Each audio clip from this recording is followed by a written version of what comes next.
এই, তুই তখন ওরকম ভাবে এখান থেকে চলে আসলি কেন? এমনি। এমনি আবার কি? আমি তোরে আমার সাথে করে নিয়ে গেছিলাম না? তোর কত বড় সাহস, একা একা চলে আসছস? আরেকবার যদি এরকম কিছু দেখি একদম বাইরে পা ভেঙে ফেলবো।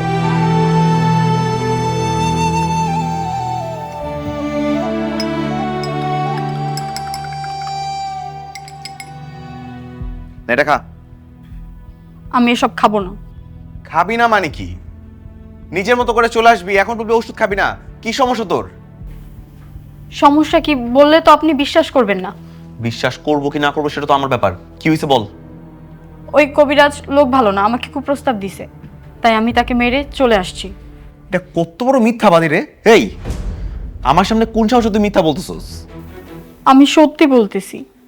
নিজের চেহারাটা একবার আয়নার মধ্যে দেখছস? না দেখে থাকলে আয়নার সামনে গিয়ে দাঁড়া। তোরে দেখতে 40 বছর একটা খালামার মতো লাগে। হ্যাঁ, এখন তো আমাকে খালামার মতোই লাগবে। বিয়ের আগে তো খুব বলতেন আমি নাকি পরীর মতো সুন্দর, আমাকে না দেখলে নাকি আপনার ঘুম হয় না। এখন আমি খালাম্মা হয়ে গেছি, তাই না? ঠিকই তো বলতেছি। তুই দেখবি, দেখ, এই দেখ, তোর বিয়ের আগের ছবি এখন আমার ফোনের মধ্যে ওয়ালপেপার দিয়ে রাখছি। এই মনিকার তুই কি একা আসোস? এটার জন্য তো আপনিই দায়ী। আমি দায়ী মানে?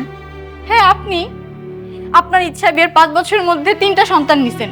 আপনার সন্তান সামলানো, সংসার দেখা, বাচ্চা কাচ্চার পিছনে দৌড়ানো, এগুলো করতে গিয়ে তো আমি নিজের যত্ন করাই ভুলে গেছি।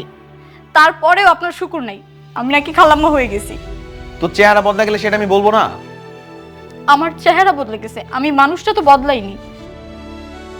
আমি তো সেই আগের মনিকাই আছি। একবারও খোঁজেন সেই মনিকাকে? কোথায় আপনার সেই ভালোবাসা? বিয়ের আগের দেয়া কমিটমেন্ট গুলো কোথায়? সবই কি মিথ্যে ছিল? বলেন।